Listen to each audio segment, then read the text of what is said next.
Hello everybody and welcome to this special edition of the Pitcast, brought to you by the Pit Crew Online, from the fans, for the fans.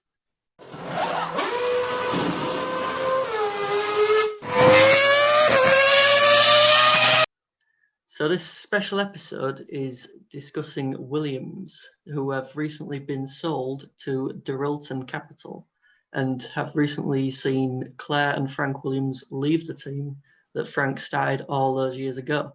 So joining me is Warren, our WRC editor. Oh, yeah.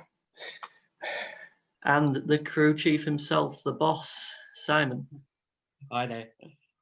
So we're all fans of Williams here. We all love this team that's been such a important piece of Formula One history.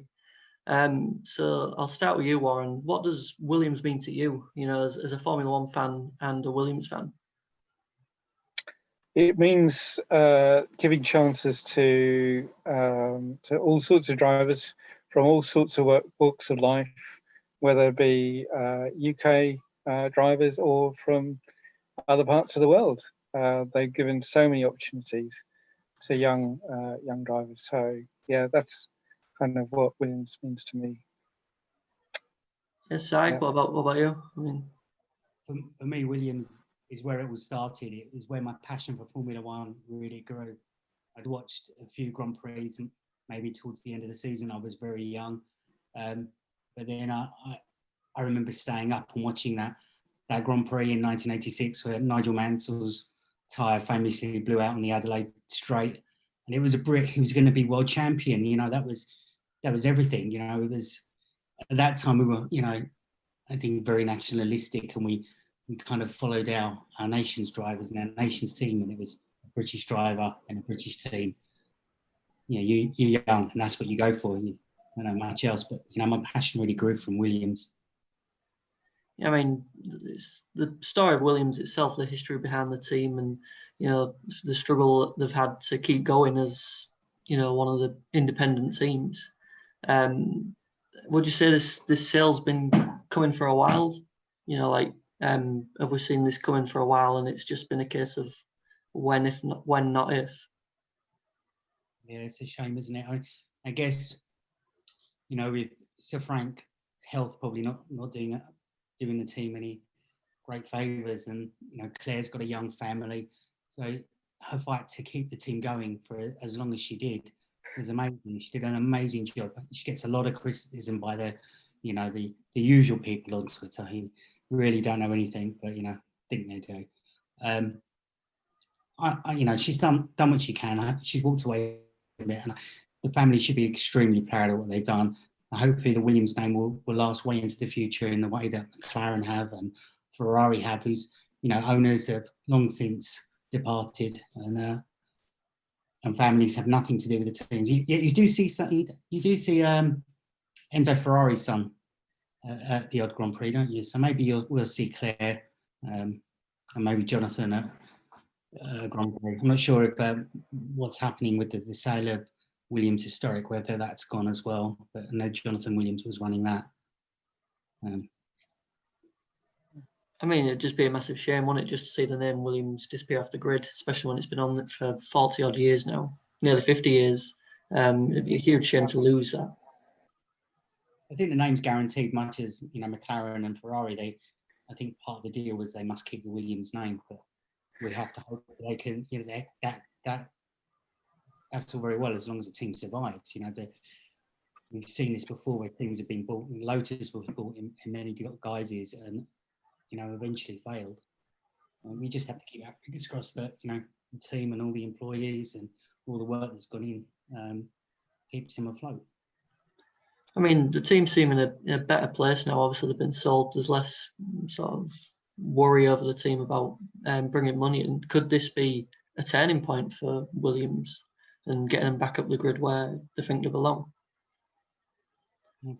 Got a good engine to start with. I mean, you're going to start with an engine. You'd want a Mercedes, wouldn't you? So what would your dream team be, guys? I mean, could you imagine, for instance, Adrian Newey going back to Williams where it was started? Oh, that's a question, isn't it? That's the question. It's hard. I mean, Gee, that would be amazing, wouldn't it? Would he? I'm not sure he would, but it'd be a nice return, wouldn't it? The cars that he put together, you know, in the early '90s through to kind of the mid '90s, wasn't it? Before he left for McLaren, Yeah, were incredible, and we can see that he's clearly still got the eye, hasn't he? Right? Look at the Red Bull now. So I think, that would be amazing if he went back there. I think that'd be extraordinary. if you want a challenge, there's surely no bigger challenge than that. I kind of thought they might have done what they did with Patrick Head and said to him, look, come and join the team. We'll give you a huge percentage of the team. We'll go forward from here. But sadly, that wasn't. That was why he left in the first place. He wanted more stake in the team, and Frank and Patrick weren't willing to give him it, so he went to McLaren instead because they just kept doing decisions over Adrian's head, and he didn't like it. So now Frank's gone. Would he come back? It's possible, isn't it? You'd have to think. I'd love to see. I'd love to see. That really. Not that George isn't a great driver, because obviously George is a great driver. But I'd love to see someone. Of Lewis caliber, maybe anyone with a world championship going back to that team, and Adrian Newey, and then putting it up by the scruff of their boots and just get on with it. Bring some imagination and a proper statement signing. Someone say, "Here we go, we mean business now." Yeah, football terms. Let's go and get Jose Mourinho and Gareth Bale. I had to get the name. Trust you to be nice. What are you talking about? I mean, in terms of dream team, you'd want one. Well, me personally, I'd want one quick driver. Someone who's established, been there, done it, like a Sebastian Vettel, for example, and then someone next to him is like a young up and comer. Someone who is the future of the team, but Seb's there to help him on. So like George and Seb would be ideal for me personally. That would have been lovely.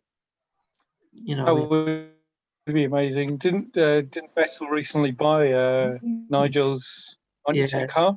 So he really got, we know he's got the passion for the sport anyway. He strikes me as a real traditionalist, as Seb. Someone who just genuinely loves the sport and he's happy to be a part of it. And using his wealth. Because he wanted to buy Schumacher's F 2004, but he got priced out of that one, so he settled for Nigel's FW14B, which isn't exactly a bad consolation, is it? No, it's not bad at all, is it? Can you imagine coming home and telling my missus, I bought Nigel Mansell's old car. I don't know where I'm going to put it, and I really can't run you down the shops in it. But it's a lovely car. I was going to say, try running it by the wife. I can't exactly take the kids to school in it, but it's on the drive now. Can you? Who's your favourite Williams driver? Oh, there's a question. That is a toughie. Obviously, my favourite driver ever is Jenson Button. He got his starting from Williams. But in terms of favourite Williams driver, I mean, I wasn't here for their reigns, but you'd have to say Mansell or Hill, wouldn't you? Really, I mean, when you watch back what they did in them cars, they kind of put Williams on the map, really. Yeah. I don't think anyone's going to say Heinz Harold Frentzen. I feel sorry for him, I mean, I think the team was built around Jacques Villeneuve at the time, and Frentzen was just there to play lackey, really. Yeah, I think that was the same with Damon, though. I think he was brought in as, Prost is going to win the championship, then Senna's going to win the championship, and obviously we all know what happened there. And I think even back in the '94 when they had DC in the car, they even took DC out of the car to put Nigel back in, didn't they? Yeah. Which was Nigel's love affair with the American racing was going a bit south at that point. Yeah.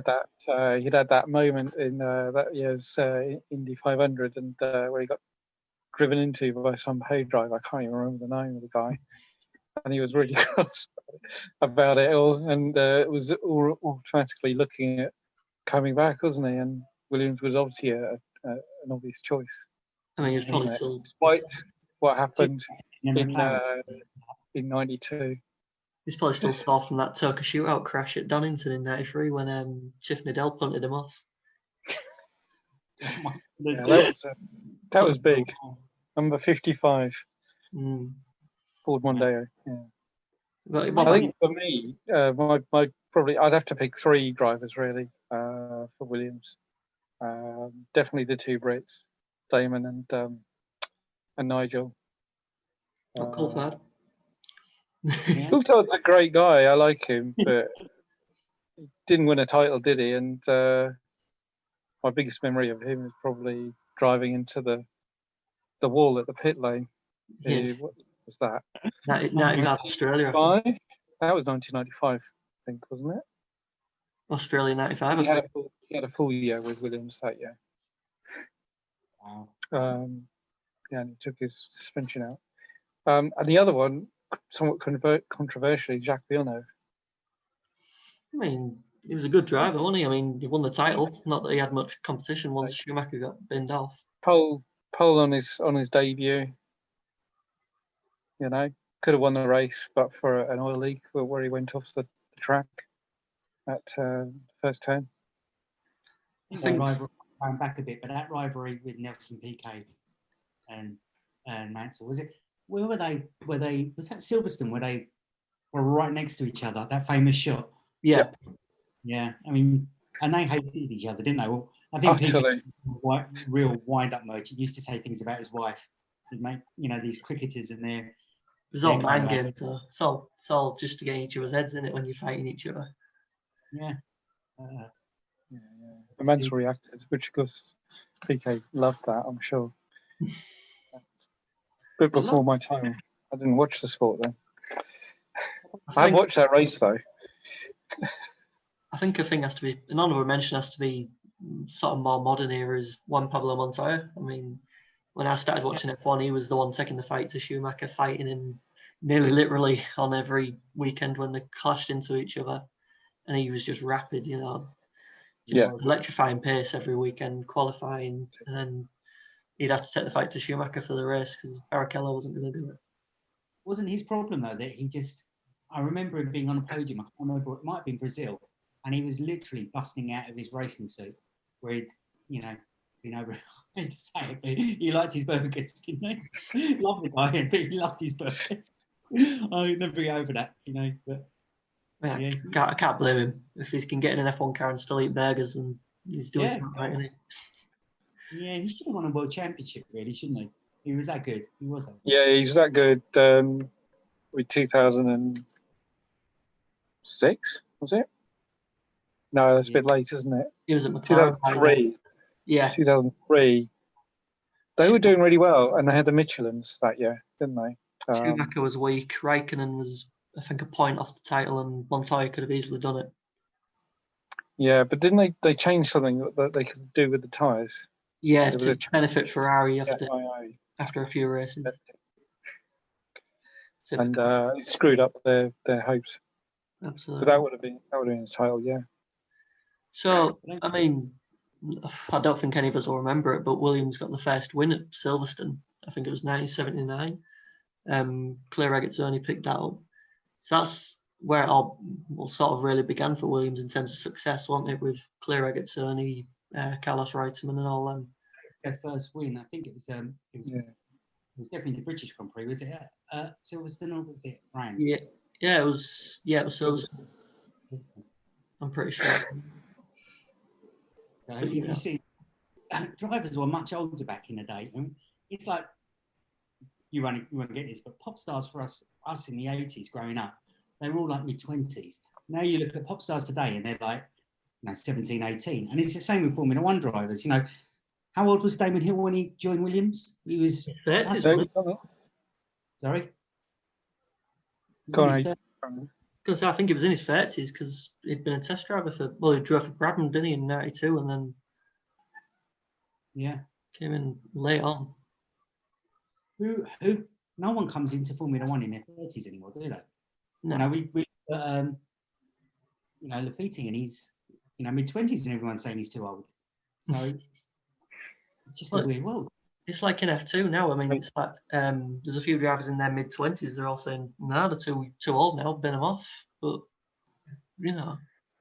it's crazy. Once they've got to their mid-20 point, they're not going to get into Formula One. There's not enough seats in Formula One. We keep going over this. Yeah. £1 million for a new entrant is kind of closing the club, isn't it? Really. I mean, the team like Williams, it was the last of that family-owned proper racing team, much like Ferrari. They were there to race. They didn't make money from soft drinks or selling cars. I mean, Ferrari went racing. He sold cars to go racing. And Red Bull sell tins of pop to go racing. I know Red Bull's a very popular team now, but maybe I'm just a dinosaur. To me, Williams. I mean, I feel like they're there to. It's an advertisement for them. Williams Engineering earn money from their race cars and from building bits to go on other people's race cars. Deals with Renault. Do you remember the Renault Williams Clio? Yeah, well, I've seen videos of it and that. Yeah, there was a Renault 5 GT Turbo, and then they've when a Renault 5 GT Turbo came to an end, they introduced a Clio, and I think within 2 years of that, they brought in it was a metallic dark navy blue Williams with Williams Clio, and I can see the logo on the door. The Williams Clio racing. I think they did 3 of those, 3 different editions of that car with the gold wheels on those Clios. Yeah, and of course, I saw one parked on a street over the last maybe 3 years. It looked a bit dog-eared and so on because it was, you talk about a bit early 90s car really now, which is a long time ago. The dealers to pick up if they hadn't sold it off to America. They're a bit unique. Of course, we should really talk about Williams' involvement in the touring cars as well, shouldn't we? You're stealing words out of my mouth there, Warren. That was my next point. Williams went into the super touring car era with Renault and just swept the board for 1997. It's absolutely dominant. Well, they were Renault, weren't they? Yeah, with the Laguna. Yeah. Not a great looking car, was it? I thought they looked really cool. My parents had a road going, and a normal car. It was quite a nice car, actually. In terms of touring cars, it doesn't matter what they look like. They won't look the same after the race. They'd have a few dents in them and all that. But yeah, I mean, I love the story about Jason Plato getting his drive in touring cars. He sat outside Williams' factory waiting for Frank to turn up. Saw his car turn up, and he had to sprint to the car to make sure he got him. Got to the car, stood there, and he said he had to wait ages while Frank was helped out of the car because obviously he was in his chair back then. So he said he had to stand there, real sort of embarrassed, red-faced, waiting for Frank to get out. He just bolted up to his car. So he had to stand there and wait, and finally thrashed out a deal for him to sort of make his start, and the rest is history. The most successful touring car driver. I wonder if we'll ever see the Williams family re-enter motor racing. I mean, they got a good sum of money. I think it was about 150 million for the racing team. So they could potentially go back into racing in another 150 million. Wouldn't even buy your 200 million pound entry fee into Formula One though. But I wonder whether that passion. And Claire Williams has been involved in motorsport all along, hasn't she? Before she actually worked for the family team. So I kind of wonder whether they'll do something. I can't see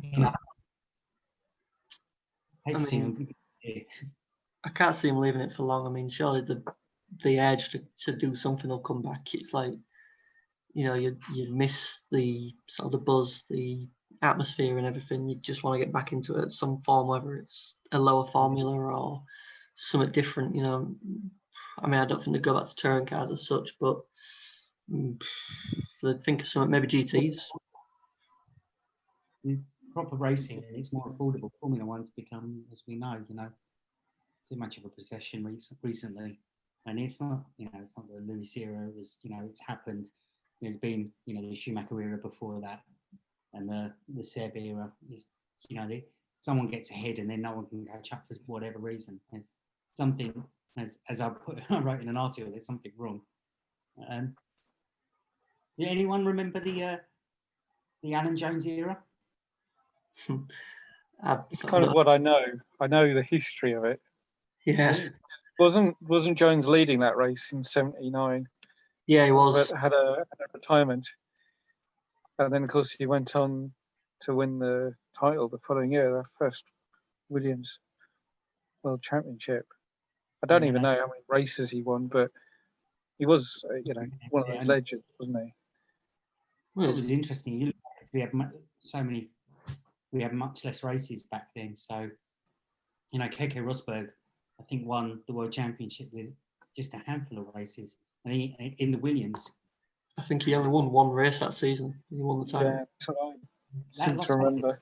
Because they raced. This is how old school it was. They raced around the parking lot of Caesar's Palace Hotel in Las Vegas. I mean, you just get my as that burning all over it. Can't imagine it now, can you? These big wide F1 cars around a car park. No. Crazy. Did he go into the touring car? Who's that? Ricardo Patrese, because he partnered Nigel, didn't he, in the Williams? I don't think he did. No, not that I know of. No. But I know here's a name, Jean-Christophe Bouillon. Didn't he swapped from the F1 team? He was to the, or was he a test driver?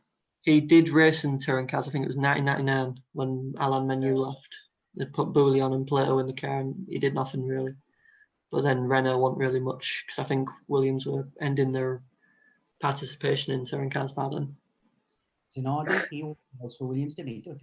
Until he was with the team. I don't know if he actually raced. I think he was a test driver.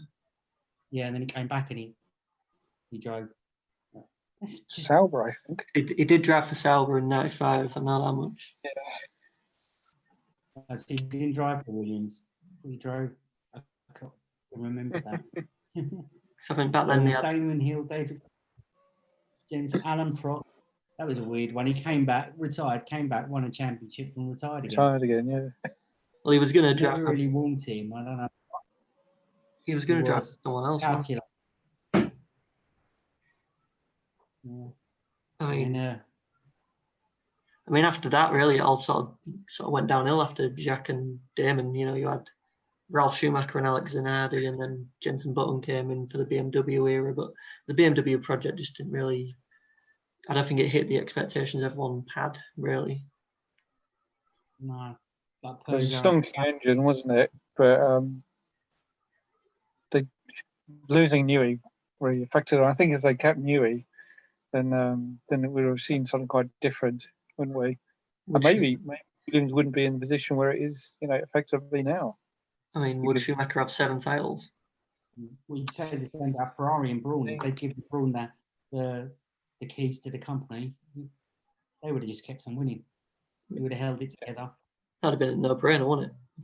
Yeah. If it guarantees success, it's like, yeah, all right, you can have a team, do what you want. They wanted an Italian in charge, yet they hadn't won a championship since I was going to say Labour Farms, but that's come on, Warren. Who am I thinking? South African driver. Jody Scheckter. Yeah. So Jody Scheckter, yeah. They hadn't won since then. Then they get this 21 years it was. Super team headed by Ross Brawn and John Todd. And then John Todd retired. It would have been easy to put Brawn in charge. They didn't do it. And the rest is history. Now, who knows when they'll win again? I can't imagine Ferrari going down the Williams route, but you might have too much money for it. I mean, they were somewhat stable with De Montezemolo in, the top job, but as soon as he left, it's all gone downhill since then. Do you guys know anything about the guy who's now the de facto team principal at Williams? He does have some history in motorsport, but I've not really read up much on him. I mean, I know I was relying on you two. I'm pretty sure he had an involvement with McLaren or someone like that. Not to the extent of being team principal, but I'm pretty sure he was a cog in the system somewhere. And apparently, they asked Williams to stay on, but she wanted a clean break. I'm sure I read that. I mean, if it's a fresh start, if it's bought, maybe she's just thinking, get a fresh start, do it on your own terms, and I can't be blamed for anything, maybe. Yeah. And obviously, if Frank leaves, then it's no longer a family business. She might feel the heart and soul getting ripped out or whatever. Yeah. Possibly. I mean, Mm. I've got a lot of happy memories of Williams growing up, watching some incredible races, reading upon all the history. It's just such a special team. So it'd be such a shame to see anything happen to that special team that we've all got fond memories of and big attachments to. I mean, the memory that stands out almost more than the Adelaide race was obviously '94 at Imola. You know, those tragic events kind of come around and haunt you. Of course, we're going to race at Imola again soon. Something I'm kind of overly keen on. But you know, that's now. Can you imagine we had social media back then? Oh my God, these things grow. His legacy grows. You know, he will always be associated with McLaren. But his first test drive was actually for Williams. So Frank had spotted him, you know, in British Formula 3 and how good he was, and gave him a test drive. So just would have been nice to have seen him win a world championship with Williams. Yeah. Oh, would have 100%. I reckon. You know what I mean? Yeah. He would have won the title that year, I reckon. Yeah, but Schumacher was the coming man, wasn't he? It's almost like, you know, you see this as you get older, you see these where the old guard kind of start falling away and the new young gun comes along and I would have beaten him. You know, it's like Lewis and Max. Max is saying, you know, I'd beat him in the same equipment. And I think, unfortunately for Max, I'm not sure that Lewis is the same as, I said this before, it is the same breed of driver. And sports science has really turned that on his head. If you look at Federer in the tennis and how old he is and how well he's still doing, as long as Lewis stays in a winning team, I think he'll carry on winning to some extent. It's going to bore the fans, but you know, it's not his fault. The only reason I'd see him leaving is if he gets going to be up to the drivers to come and challenge him. So taking this off the Williams subject, there, really. Can you ever imagine Lewis driving for Williams? I mean, I'm pretty sure there was dialogue. I'm pretty sure Frank did try to sign him before he went to McLaren, but I mean, can you imagine that? Lewis in a Williams, it'd be a test for him, and he could silence all these people saying, "Oh, you've only ever had good cars. You know, you've always had one of the best ones." You know, to put him in like a Williams, which was sort of middle pack, and see what he could do with that would be a real sort of test of his skill, of his abilities. Team building. Can he build a team? So now getting my dream team together on Adrian Newey and Lewis and Williams. I'm not sure. I think it'd have to be George. Yeah, it'd have to be George. Yeah. One of the two. Lando's at McLaren. Yeah, I can't see him moving for a while. I mean, they've got got it all going on there now, haven't they? Yeah, Williams is. What do we think the future is going to hold? Do we think they're going to make the move up the grid, or do you think they're still just going to struggle at the back and fight for points, if anything? I think this year's going to be a real struggle, and I can't see them improving. George hasn't even scored. Neither of them have scored any points. It's horrible to see them right at the back of the grid, isn't it? From where they were. But going forward, as I said, they've got the Mercedes engine.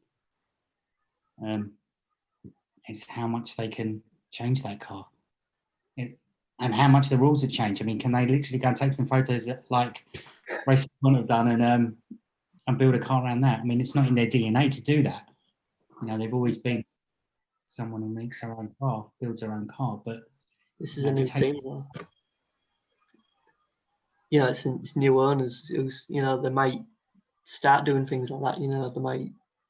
I hope they don't, but you know, you never know. They could start doing things that we didn't see under Frank, possibly. Yeah. Yeah, maybe. Yeah, different ethos behind the team. You know, maybe. Yeah. I mean, like you're saying, Simon. I think next year will be a sort of a holding year, I imagine. Yeah. And then when the new rules and the aero and everything design comes in, maybe that'll be their chance to push further up the grade. Yeah, almost 2021's a year for Lewis to push all those limits as far out as he can. You know, the maximum wins, the maximum championships. You know, the best will in the world. I can't see anyone being as dominant again. If they get the rules changes right. Sadly, I think these rule changes would have benefited Williams greatly going forward. You know, the budget cap and all those things came too late, really, to save them from having to sell.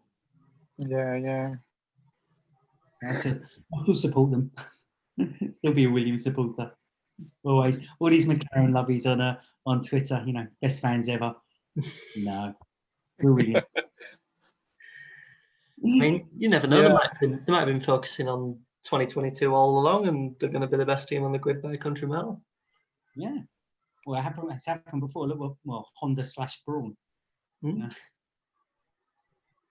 There you go. Yeah, exactly. I thought someone else on Williams now. Maybe Brawn, Newey, Lewis, and George. Anyone else? Drag Rory Byrne out somewhere, wherever he is. Make it brilliant. I'm surprised they haven't got, you know, didn't ask Patrick Head to come back and help, but maybe just. Yeah. I have seen him about in London on his bike. Oh, that's interesting. Walking around. I'm sure I saw him on his bike. I've definitely seen him walking around. Yeah, I don't think I'm ever up north. Here's a question. So, what's everyone's favourite Williams victory? Ooh. I mean, me personally, I haven't seen many of them. Like, I started watching F1 on the tail end of their success, really. So I'll let you two decide, and I'll try and think of my own off the top of my head. I'm going to have to go with Damon Hill winning the championship with that. Probably because Murray Walker's commentary, you know, that whole lump in the throat thing. Now, races were better with Murray generally, weren't they? I agree. Yeah. He can make the dullest of races interesting.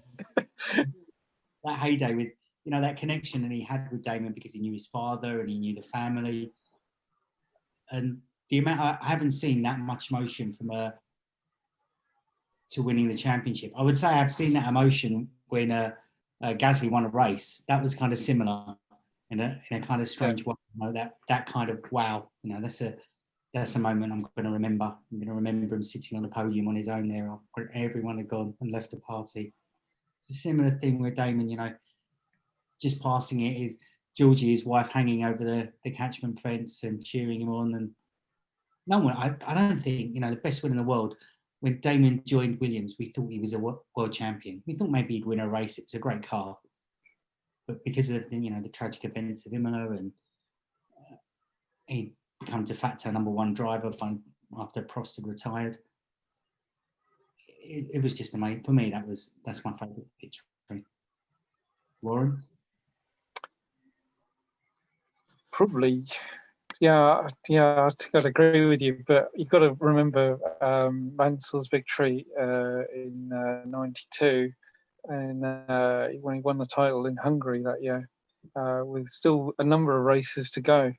That was quite special because we'd been waiting since '76 for a British champion, hadn't we? So actually, that was. And when he comes so close in '86, as you recalled earlier, you know, that was actually quite special. Those cars were special, though, weren't they? I mean, big beast of a car. We saw that car at Autosport International earlier this year, and I had the pleasure of seeing it back in 2014 at a special F1 event. Did you hear it in London? They started. And I sat on the tyre. Got a picture of me sitting on the tyre. And I would love. Yeah, it's just a special car. Have you heard that one? Those engines when they start, you just feel your hearing disappearing. The pain is unbelievable. Yeah, those V10s and obviously the Ferrari V12s. You know, they were just stonking, weren't they? They were just the sound, you know, and the crazy revs they pulled. I don't know if they had those loose regulations, and we had V10s and V8s and whatever. Yeah, It's all racing against it, seeing which one was better. Wouldn't that be more fun? Yeah, Or is it I miss the different engine formulas, to be honest, the different ideas. You know, Aaron, we should be in charge of Formula One. yeah, that's it. That's from the fans for the fans, right? Exactly.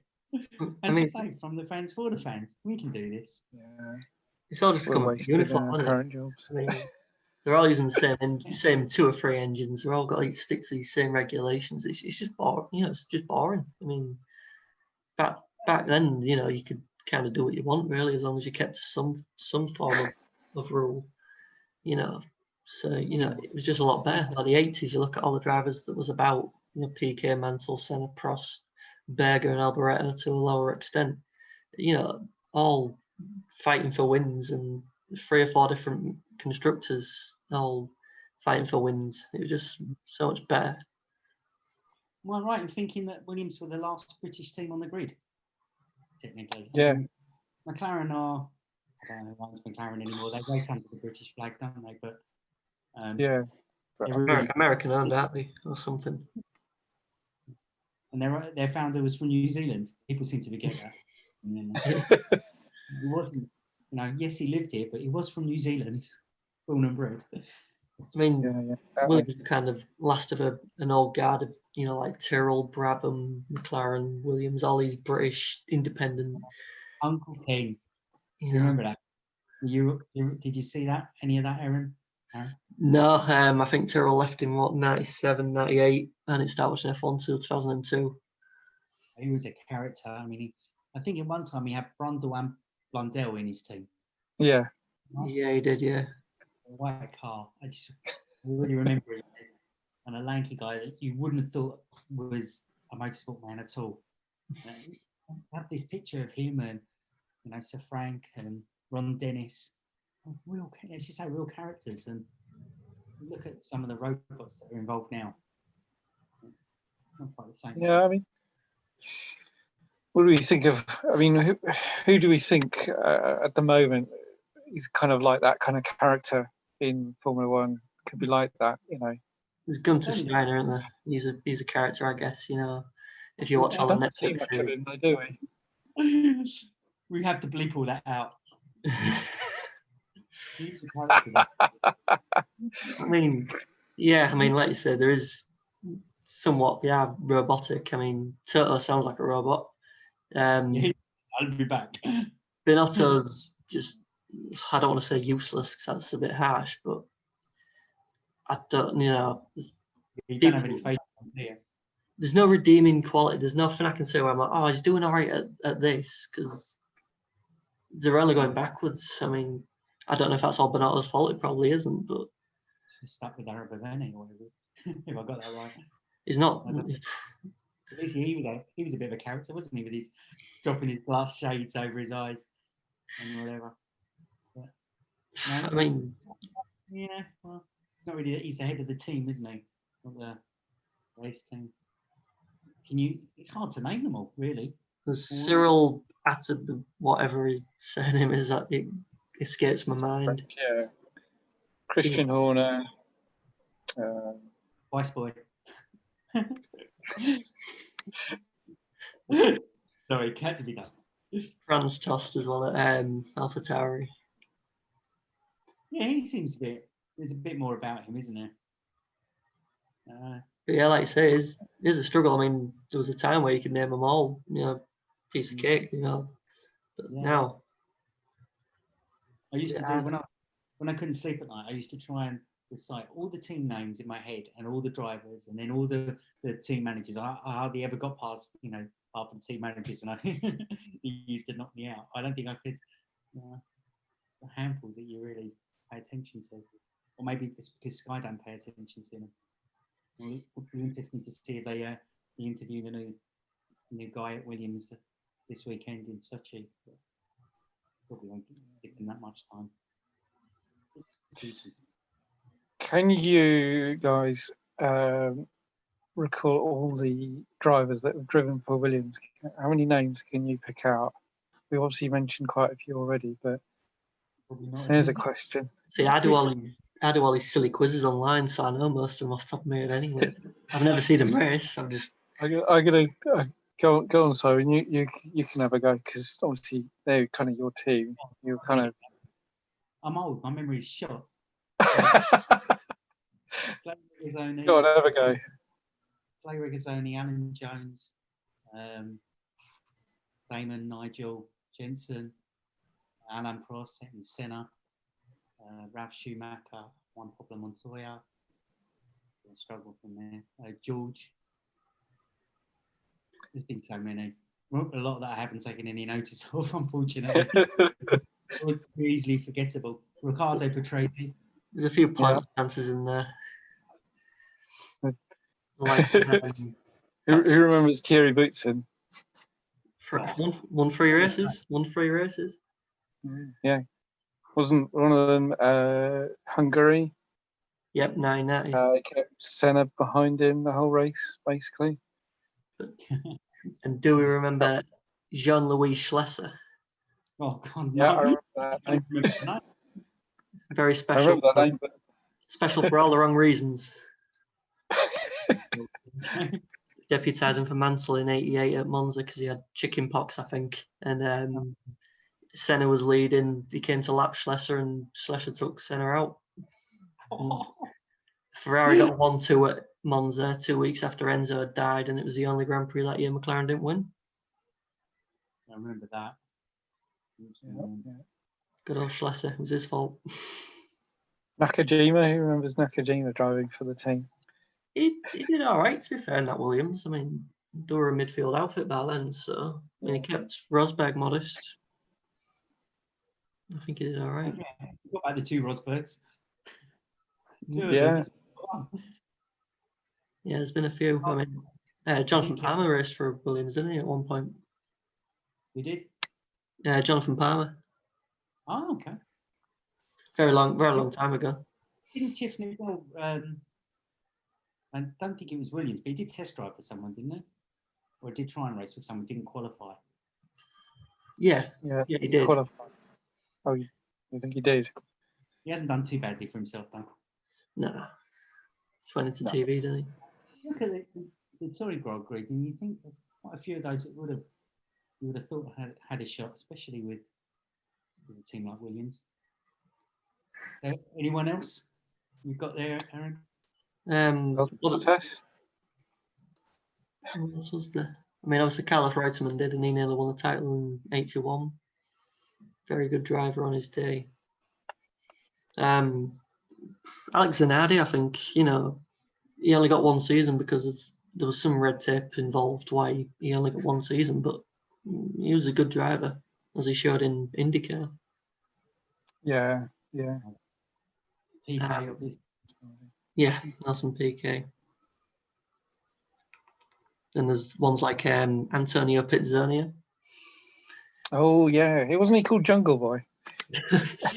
Something like that. He had that nickname from the F3, I'm sure, and F3000 as well. There's a throwback. F3000. Who remembers that? Formula Nippon and all them. Yeah. We leave it, guys. We're rambling on. We are. But at the point, I think everyone's turned off. Like, oh God, I've had enough. Still going. I'm sure for the 3 of us, we just want to say that Williams have the best fans, as we are proof.